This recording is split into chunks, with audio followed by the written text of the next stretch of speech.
जय हिंद दोस्तों, आप सभी का स्वागत है एक बार फिर से आपके अपने यूट्यूब चैनल यूनिक ज्ञान में। आज हम BA 5th semester history paper second का चैप्टर फर्स्ट देखेंगे। अर्थात आज से आपकी हिस्ट्री पेपर सेकंड की क्लासेस स्टार्ट हो रही हैं। हिस्ट्री पेपर फर्स्ट की सभी चैप्टर्स करा दिए गए हैं, सिलेबस आपका पूरा कंप्लीट हो गया है। जो बच्चे जुड़ गए हैं वह नोट्स भी पा चुके हैं और अच्छी तरीके से तैयारी अपनी कर रहे हैं, रिवीजन कर रहे हैं। अब आपकी जो है पेपर सेकंड की क्लासेस स्टार्ट की जा रही हैं। इसके भी लगभग 10 चैप्टर होंगे जो कि कंटिन्यू होंगे। डेली एक क्लास आपकी आएगी और इसका भी सिलेबस आपका जल्द ही कंप्लीट करा दिया जाएगा। तो चैप्टर फर्स्ट में आपको सल्तनत काल में सामाजिक स्थिति को पढ़ना है। हमने आपको हिस्ट्री पेपर फर्स्ट में बताया था कि आपको जो है विभिन्न जो भी क्लासेस कराई जा रही हैं उसमें कोई भी डाउट रहे तो आप तुरंत कमेंट सेक्शन में पूछ सकते हैं, या फिर कोई अन्य डाउट रहे, मतलब किसी और अन्य विषय का भी आपको क्लास करना है वह भी कमेंट में बता सकते हैं। उस सब्जेक्ट की भी आपकी क्लासेस स्टार्ट कराई जाएंगी। अगर आप चैनल पर नए हैं तो चैनल को सब्सक्राइब कर लीजिए, जिससे आने वाली वीडियोस आपको प्राप्त होती रहें, क्योंकि सिलेबस पूरा कंप्लीट कराया जा रहा है, तैयारी अच्छी कराई जा रही है। तो चैप्टर फर्स्ट है, इसमें आपको पूरी जानकारी हम दे रहे हैं। जो मान लीजिए नहीं पढ़े हों अभी तक हमसे, तो उनको बता दिया जाए कि ये आपके लिए जो है टेलीग्राम चैनल बनाया गया है, जहाँ पर विभिन्न नोटिफिकेशंस दी जाती हैं आपको जैसे क्लासेस कब स्टार्ट होंगी, कब कौन सी शेड्यूल की जा रही हैं वह आपको बताई जाती हैं। आपकी यूनिवर्सिटी से रिलेटेड विभिन्न नोटिफिकेशंस जैसे कि कब रिजल्ट आएंगे, कब आपका जो है क्या रहेगा, कब आपके टाइम टेबल आ रहे हैं, कब क्या शेड्यूल हो रहा है आपकी यूनिवर्सिटी में, कब फॉर्म भरे जा रहे हैं, ये सभी जानकारी टाइम टेबल आते ही उसमें भेज दिया जाता है। तो ये सभी जानकारी आपको इस चैनल पर दी जाती है। इसका लिंक आपको डिस्क्रिप्शन बॉक्स में हर एक चैनल का मिल जाएगा। ये डिस्कशन ग्रुप आपको बनाया गया है आपके लिए। इसमें ग्रुप चैनल तो एक प्रकार से बच्चे तो और ऐड हो गए हैं। ये पहले का स्क्रीनशॉट है, 222 मेंबर्स दिख रहे हैं।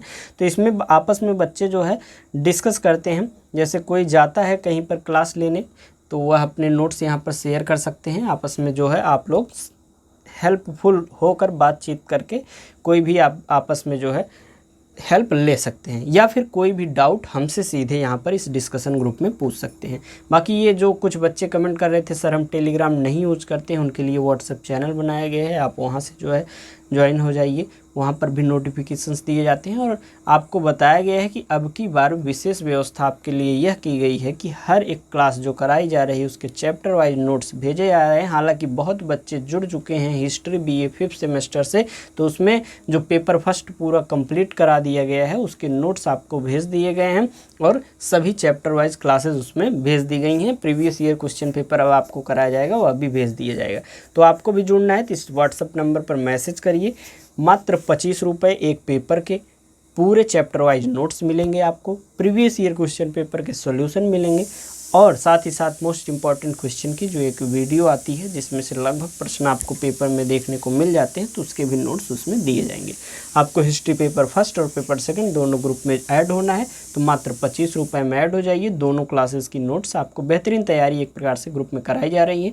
जो नहीं जुड़ना चाहते तो यहाँ पर क्लास करिए, कुछ विभिन्न एक प्रकार से अलग नहीं है, यही सब क्लासेस जो कराई जा रही हैं इसको आप करिए और अपना जो है नोट्स हैंड रिटन बनाइए और अच्छी तैयारी करिए। तो चैप्टर फर्स्ट में हमें क्या पढ़ना है, अब हम आते हैं टॉपिक पर, सल्तनत काल में सामाजिक स्थिति। यह जानकारी आपको फर्स्ट चैप्टर में इसलिए दे दी जा रही है कि बहुत से बच्चे कमेंट करते हैं सर पीडीएफ नोट्स कहाँ मिलेंगे, सर ये कहाँ मिलेगा, सर वो कहाँ मिलेगा। तो इस शुरुआत में ही इसलिए आपको बता दिया गया।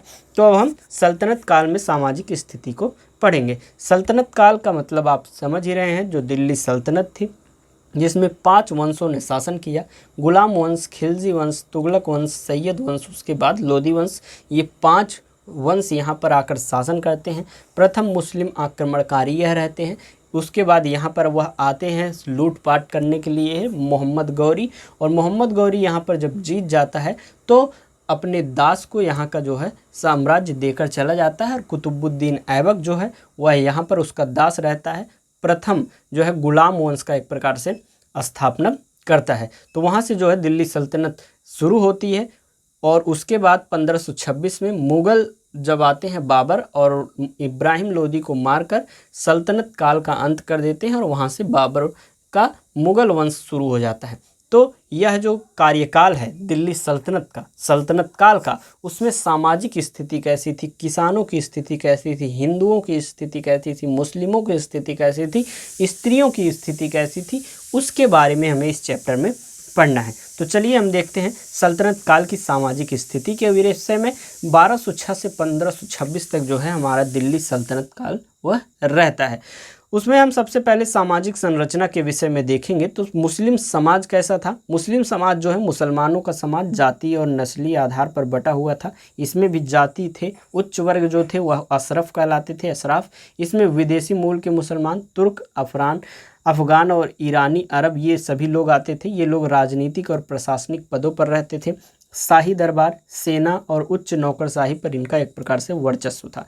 ये लोग जब आते हैं और अपना एक प्रकार से स्थापना यहाँ पर करते हैं, यहाँ पर शासन करने लगते हैं, तो अपने ही लोगों को उच्च पदों पर रखते हैं। यहाँ के लोगों को वह उच्च पदों पर नहीं रखते हैं। तो जो उच्च वर्ग के लोग थे, अर्थात जो विदेशी मूल के मुसलमान थे, उन्हें ही राजनीतिक और प्रशासनिक पदों पर जो है दिल्ली सल्तनत काल में रखा जाता था। दूसरा कौन सा आता है? मध्य वर्ग, जिसे अजलाफ ये लोग कहते थे। वे भारतीय लोग जो व्यापार, दस्तकारी या छोटे मोटे काम करते थे। बहुत से लोग जो हिंदू धर्म से परिवर्तित होकर इस्लाम में आए थे, वो लोग भी मध्य वर्ग में आते थे। अर्जल अर्थात निम्न वर्ग, सबसे नीचा वर्ग, जो कठोर श्रम करने वाले थे, जैसे कि कसाई, बुनकर, जुलाहे, ये सभी जो है निम्न वर्ग में आते थे। तो जो है मुसलमान कुल मिलाकर 3 भागों में बटे हुए थे।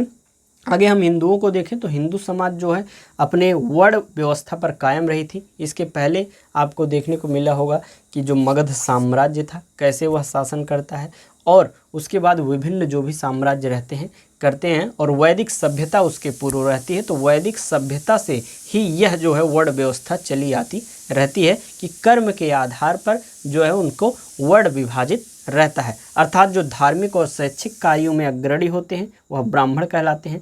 राजनीतिक शक्ति जो है काफ़ी हद तक खो बैठे जो लोग थे, एक प्रकार से उस समय सैनिक का कार्य करते थे, जो बचाव का कार्य करते थे वह क्षत्रिय कहलाते थे, जो युद्ध करते थे वह क्षत्रिय कहलाते थे। क्योंकि यह राजनीतिक शक्ति जो है खो चुके थे, यहाँ पर दिल्ली सल्तनत में मुसलमानों का साम्राज्य स्थापित हो गया था। तो यह एक प्रकार से शासक तुर्क और अफगान यहाँ पर शासन हो गए थे, और यह जो है क्षत्रिय जो थे अपनी राजनीतिक शक्ति काफ़ी हद तक खो चुके थे। तीसरा वर्ग था वैश्य, व्यापार और कृषि से यह जुड़े रहे थे। शूद्र समाज का सबसे निम्न वर्ग, जिन पर उत्पीड़न और भेदभाव सबसे ज़्यादा था। एक प्रकार से आपको जो है आवाज़ में कुछ गड़बड़ी देखने को मिल रही होगी कि शब्दों को उच्चारण करने में थोड़ी कठिनाई इसलिए हो रही क्योंकि लगातार आपके पाँचवा यह वीडियो लेक्चर रिकॉर्ड किया जा रहा है। उससे आप परेशान नहीं होंगे। सभी जानकारी एक प्रकार से फैक्चुअल तरीके से पॉइंट बाय पॉइंट आपको यहाँ पर बताई जा रही है। अच्छे से आप बस ध्यान से सुनते रहिए, और कोई भी डाउट हो कमेंट में पूछिए, आपको उसका रिप्लाई अवश्य दिया जाएगा। और वीडियो कैसी लगी कमेंट में हमें अवश्य बताया करिए। वीडियो को लाइक किया करिए, दोस्तों के पास भी शेयर कर दिया करिए, जिससे उनका भी लाभ हो सके। आगे हम देखेंगे मुस्लिम शासकों के आने के बाद भी हिंदू समाज में एक प्रकार से जातिगत परंपराएं नहीं छोड़ी हुई थी, अर्थात कर्म के आधार पर उनका वर्ग विभाजन जो था वह जारी रहता है। आगे हम देखेंगे धार्मिक स्थिति के विषय में। मुस्लिम समाज में शरीयत और मौलवियों का एक प्रकार से प्रभाव गहरा था। मस्जिद और मकबरों के निर्माण का दौर चल रहा था। हिंदू समाज जो है अपनी देवी देवताओं और जाति परंपराओं पर अडिग रहता है, अर्थात जब यहाँ पर मुस्लिम आते हैं तो शरीयत का कानून एक प्रकार से होगा, वह भी आपको आगे समझाया जाएगा। मौलवी जो होते हैं उनका प्रभाव उनके ऊपर अधिक रहता है, और मस्जिद और मकबरों का निर्माण जो है उसका दौर चलता रहता है। जो पहला एक प्रकार से शासक होता है कुतुबुद्दीन ऐबक, उसके बाद जो है आता है आपका एक प्रकार से उसमें जो भी शासक आते हैं वह मकबरे बनाते हैं, विभिन्न मस्जिदों का निर्माण करवाते रहते हैं। धार्मिक मतभेदों के बावजूद जो है सांस्कृतिक समन्वय भी हुआ, अर्थात जैसे कि जो अरबियों के, फारसी के जो भी गीत थे, जो उनके नृत्य थे, जो भी उनकी संस्कृतियां थी, और हिंदू के जो संस्कृति और गीत थे या कोई भी एक प्रकार से उनकी प्रचलन थी, रीति रिवाज थी, उसका समन्वय हमें इस काल में देखने को मिलता है। सूफी संतों ख्वाजा मोइनुद्दीन चिश्ती जो हैं, निज़ामुद्दीन औलिया ने प्रेम और भाईचारे का एक प्रकार से संदेश दिया हुआ था, और जो भक्ति संत थे कबीर, नामदेव और रामानंद इसी कार्यकाल में थे, तो उन्होंने जाति भेद और धार्मिक आडंबर का एक प्रकार से विरोध किया हुआ था। किसान और श्रमिक का क्या हाल था?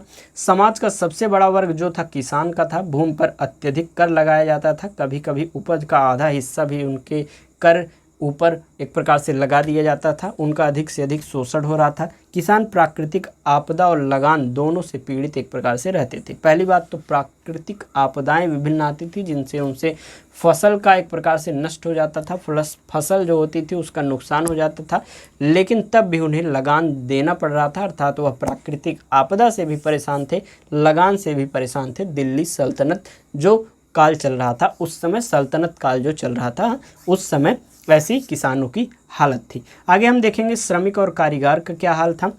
उसमें आते हैं कारीगर और श्रमिक में लोहार, बढ़ई, जुलाहे, कुम्हार, स्वर्णकार आदि का एक प्रकार से महत्वपूर्ण स्थान था। इनसे ही शहरों और दरबार की आर्थिक समृद्धि बनी रही, लेकिन इनका सामाजिक दर्जा एक प्रकार से निम्न समझा जाता था। नगर और गांव में क्या एक प्रकार से विभिन्नताएं देखने को मिली। गांव में जो है अधिकांश आबादी गांव में रहती थी, कृषि आधारित जीवन यहाँ पर रहता था, जातिगत पंचायतें और पारंपरिक व्यवस्था कायम रही थी गांव में। शहर में क्या था? दिल्ली, लाहौर, जौनपुर, दौलताबाद, लखनऊ आदि प्रमुख नगर थे। व्यापार, शिल्प और प्रशासन के केंद्र से बने थे। शहरों में सराय, मंडियां, मस्जिदें और मदरसे एक प्रकार से उनका निर्माण हो रहे थे, उनका विकास धीरे धीरे हो रहा था। शिक्षा और भाषा की बात करें तो शिक्षा के केंद्र जो है मदरसे और मकतब मुसलमानों की शिक्षा का प्रमुख माध्यम थे, और हिंदू शिक्षा जो है मंदिरों और गुरुकुलों में चलती रही, अर्थात जो मुस्लिम होते थे वह अपनी शिक्षा मदरसों से या मकतब से जो है प्राप्त करते थे, और जो हिंदू थे वह अपनी शिक्षा कहाँ से प्राप्त करते थे? मंदिरों और गुरुकुलों से एक प्रकार से वह प्राप्त करते थे। भाषाओं की बात करें तो दरबार और प्रशासन की भाषा फारसी थी। संस्कृत धार्मिक व विद्वानों की भाषा रही। हिंदी, अवधी, ब्रज, पंजाबी, बंगाली जैसी क्षेत्रीय भाषाएं भी विकसित हुई, और इसी काल में हिंदी साहित्य में अमीर खुसरो, विद्यापति जैसे कवियों का एक प्रकार से योगदान रहा है। अर्थात प्रशासन की भाषा उस समय कौन सी थी? फारसी थी, परंतु जो एक प्रकार से हिंदू के विद्वान थे वह संस्कृत को धार्मिक वो एक भाषा लेकर चल रहे थे, और विभिन्न क्षेत्रीय भाषाओं की भी सल्तनत काल में जो है विकसित हुई, और अमीर खुसरो, विद्यापति जैसे हिंदी साहित्य के अच्छे से अच्छे जो कवि रहे उनका भी योगदान इस काल में रहता है। अब आगे हम बात करेंगे विभिन्न क्षेत्रों में अलग अलग लोगों का हमने देख लिया। अब हम हिंदू समाज और मुस्लिम समाज में क्या विभिन्नताएं होती थी, क्या उनकी स्थिति थी, उसको समझेंगे, और समाज एक प्रकार से सामाजिक स्थिति जो सल्तनत काल में थी वह चैप्टर हमारा समाप्त हो जाएगा। तो हिंदू समाज जो था, दिल्ली जो सल्तनत काल था उसमें हिंदुओं की संख्या लगभग 95% थी, क्योंकि उसी समय वह एक प्रकार से शुरुआत था, मुस्लिम आक्रमणकारियों का शुरुआत था। वह बाहर से आए हुए थे, वह यहाँ पर अपनी जो है वंश की स्थापना करते हैं, वह शुरुआत ही रहती है। ज़्यादा मुस्लिम लोग यहाँ पर नहीं रहते हैं, लगभग 5% लोग मुस्लिम ही रहते हैं, 95% हिंदू रहते हैं। फिर भी हिंदुओं की स्थिति जो है अच्छी नहीं थी। मुस्लिम विजेताओं ने हिंदुओं पर मनमाने अत्याचार किए। इतिहासकार बर्नी ने हिंदुओं को चौधरी, खुत एवं मुकद्दम इन नामों से संबोधित किया। हिंदू अधिकांशतः कृषि का कार्य करते थे या फिर व्यापार करते थे। प्रारंभ में हिंदुओं की आर्थिक स्थिति इतनी अच्छी थी, कुछ हिंदुओं ने अमीरों की उधार एक प्रकार से दिया हुआ था, किंतु 350 वर्षों के सल्तनत शासन में हिंदुओं की स्थिति जो है अत्यंत दयनीय हो गई। अलाउद्दीन ने तो हिंदुओं को निर्धन बनाने में कोई कसर नहीं छोड़ा। उसने स्पष्ट कहा था जब तक हिंदू निर्धन नहीं बना दिए जाएंगे तब तक वे काबू में नहीं आ सकते। उसका कहना था तब तक ये लोग विरोध करते रहेंगे, विद्रोह करते रहेंगे, हमारी नीतियों का विरोध करते रहेंगे जब तक इन्हें निर्धन नहीं बना दिया जाएगा। अर्थात यह जब निर्धन हो जाएंगे तो इनका विरोध भी समाप्त हो जाएगा। ऐसा कौन कहता था? अलाउद्दीन खिलजी कहता था। आगे हम देखेंगे इतिहासकार बर्नी ने अलाउद्दीन के समय के हिंदुओं की स्थिति का उल्लेख करते हुए कहा था कि अलाउद्दीन के शासनकाल में कोई भी हिंदू जो है सर उठाकर नहीं चल सकता था। उनके घरों में सोना चांदी दिखाने के लिए भी नहीं था। अपनी निर्धनता के कारण वे न तो घोड़े पर चढ़ सकते थे, न ही अच्छे वस्त्र धारण कर सकते थे, और न ही पान चबा सकते थे। आप यह सुनकर पता लगा सकते हैं कि उस समय हिंदुओं की क्या स्थिति जो है अलाउद्दीन ने कर दी हुई थी, उस काल में क्या हिंदुओं की स्थिति हो गई थी। अलाउद्दीन ने हिंदुओं की हत्याएं करवाईं, उन पर भारी भूखल लादा, उसके काजी जो थे हिंदुओं के साथ व्यवहारित की जाने वाली नीति के विषय में उससे कहा था कि हिंदू करदाता हैं, यदि कर वसूल करने वाला कोई अधिकारी उनके मुंह पर थूकना चाहे तो उन्हें बड़ी खुशी से उसके सम्मुख अपना मुंह खोल देना चाहिए। एक प्रकार से वह जो काजी था उसके विषय में आप क्या ही सोच सकते हैं, उसकी क्या विचार रहे होंगे कि वह काजी कहता है कि हिंदू जो हैं वह सिर्फ और सिर्फ करदाता हैं और उनसे कर लेने वाला अगर उनके मुंह पर थूकता है तो हिंदू जो हैं उनको मुख खोल देना चाहिए खुशी से। इतना एक प्रकार से बेकार इनकी सोच थी। आप समझ ही सकते हैं क्या स्थिति उस समय हिंदुओं की रही होगी, आप इससे समझ पाए होंगे। आप कमेंट में बताएं कि आपके क्षेत्र में क्या ऐसी भेदभाव धर्म के आधार पर किए जाते हैं, जाति के आधार पर किए जाते हैं, क्या ऐसे भेदभाव अब भी कहीं पर आपको देखने को मिलते हैं, हमें कमेंट में अवश्य बताएं। क्योंकि भेदभाव बिल्कुल भी नहीं करना चाहिए, सभी मनुष्य एक समान होते हैं। आपके जो भी लोग हैं जो एक प्रकार से जिस प्रकार है उससे उसी तरीके से बात करना चाहिए। जैसे आतंकवादी लोग जो हैं उनको मार के गिरा देना चाहिए, समझ लीजिए यही। लेकिन जो अच्छे लोग हैं उनके साथ अच्छे तरह से व्यवहार करना चाहिए। ये तो हुई हिंदू समाज की बात।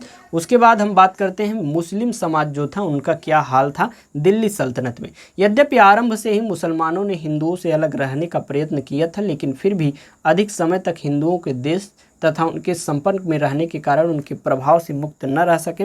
हिंदुओं की वर्गीयता का प्रभाव उन पर भी पड़ा, जैसे कि विभिन्न जाति धर्म में हिंदू बट गए थे, उसी प्रकार मुसलमानों में भी विभिन्न जो है वर्गीयता आ गई।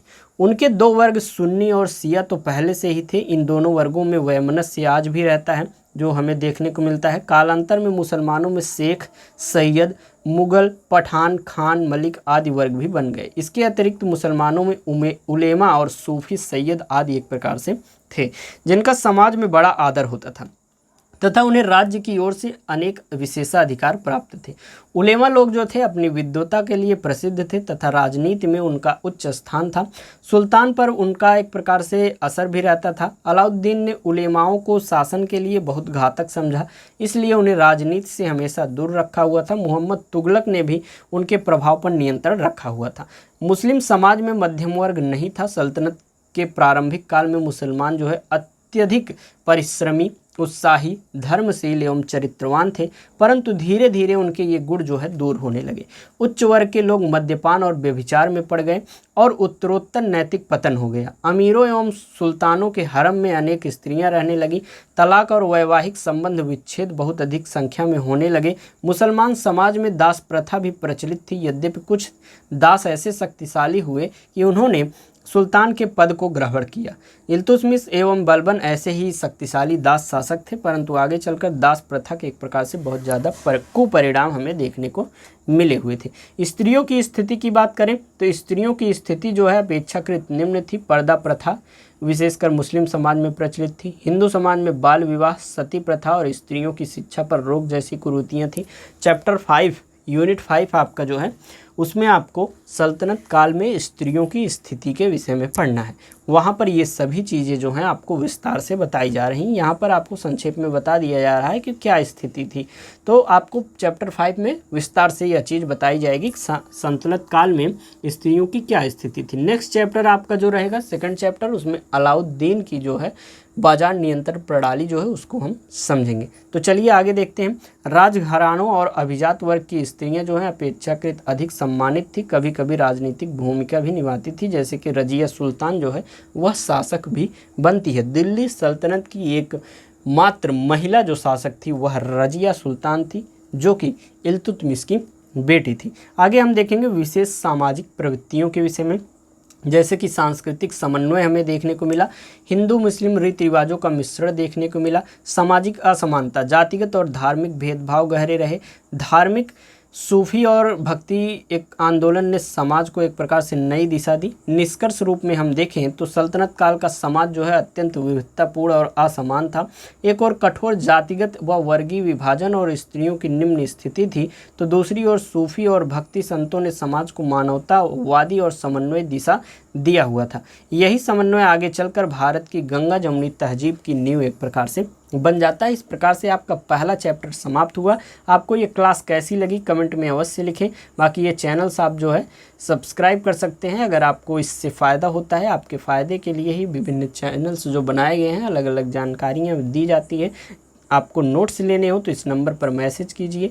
हिस्ट्री पेपर फर्स्ट और पेपर सेकंड दोनों के नोट्स के लिए आप मात्र 50 रुपये पेमेंट करेंगे, तुरंत आपको ग्रुप में ऐड कर दिया जाएगा। पेपर फर्स्ट का सिलेबस तो समाप्त हो चुका है, वहाँ पर ग्रुप में आपको सभी चैप्टर फर्स्ट के नोट्स मिल जाएंगे और क्लासेस जो कराई जा रही हैं पेपर सेकंड की उसके भी निरंतर नोट्स मिलते रहते हैं। जैसे आपको ये चैप्टर कराया गया तुरंत आपको अभी ये नोट्स आपको वहाँ पर चैनल में भेज दिए जाते हैं। बच्चे रिवीजन करते हैं जो जुड़ गए हैं, तो आप जुड़ सकते हैं। बाकी चैनल पर बने रहिए, वीडियो को लाइक अवश्य किया करिए, चैनल को सब्सक्राइब कीजिए, कमेंट एक प्यारा सा अवश्य करिए कि क्लास कैसी लगी, आपकी राय क्या है, और कोई डाउट हो तो वह भी आप पूछ सकते हैं। बाकी चैनल पर बने रहिए, मिलते हैं नेक्स्ट वीडियो में। धन्यवाद।